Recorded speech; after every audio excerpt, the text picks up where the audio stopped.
In the last section, we signed up for the YouTube API. In this section, we're going to go off on a little bit of a tangent before we start making use of that API key. So instead of working with any of the data from YouTube just yet, we're going to start by working on the search bar first. In setting up the search bar, we're going to cover three very important topics: exporting modules, classes, and state. Once we've discussed these three concepts, we'll come back to working with the data from the YouTube API. So let's work on the search bar for a bit by opening searchbar.js. So the purpose of this component, again, is just to make sure that we have an input at the top that the user can type in. When they type into the input, it should update the video list on the right-hand side. So basically, user types input, we need to make an API request to the YouTube API. So we haven't done anything in here just yet, but we do know that we need a text input. And when a user types something in, we need to do a search of some sort. So let's define our component first in the same way that we define the one inside of index.js. We'll say const search bar, and we'll define a function and return just an input. We don't need to close the input because, with like a closing input, because we're not going to put anything inside this component. So this will generate an HTML input that a user can type, text into. One other thing, even though we're not making reference to a variable called, React in here, we still need to include it. So we'll write import React from React at the top. We need to do this because remember, whenever we translate the JSX to normal JavaScript, it turns into a call like react.createElement. And so if React isn't in the scope of this file, well, it's going to throw an error. So we just need to make sure that we import React into all of our components that we write that have JSX.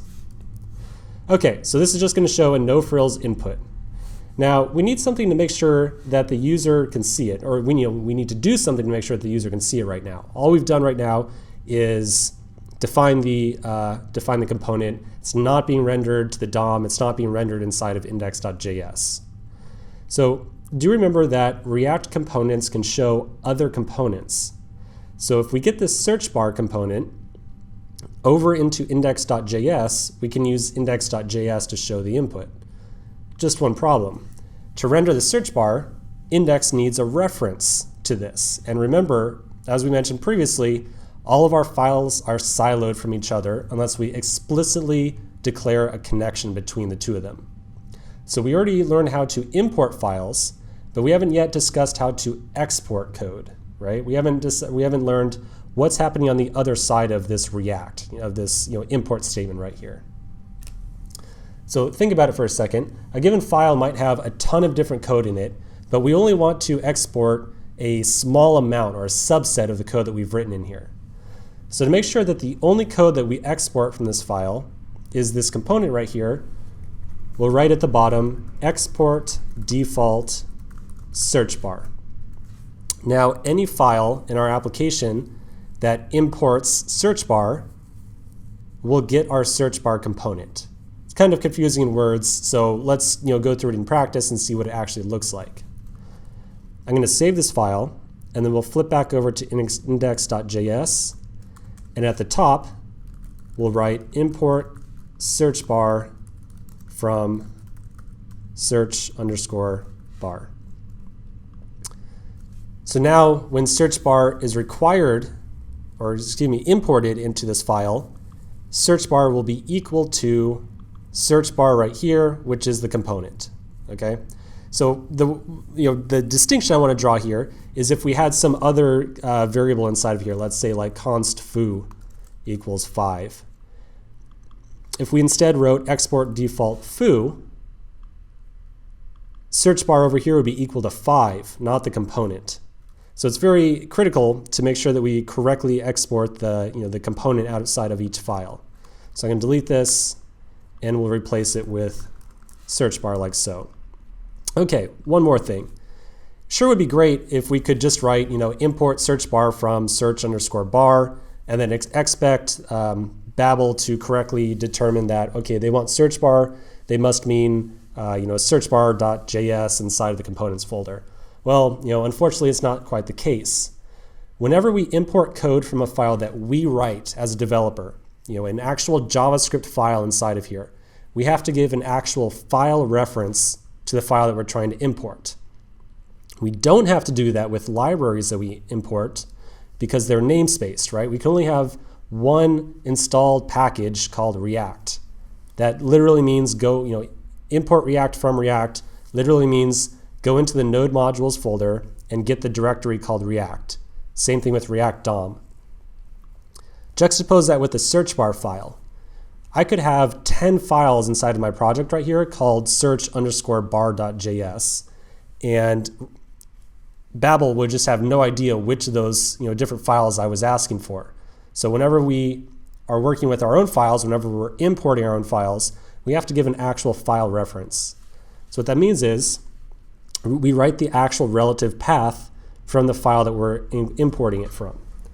So we're importing search bar into index.js. So what we'll write here is in the current directory, represented by a dot and then /, go into the components folder, components, there we go, and then find the file called search_bar.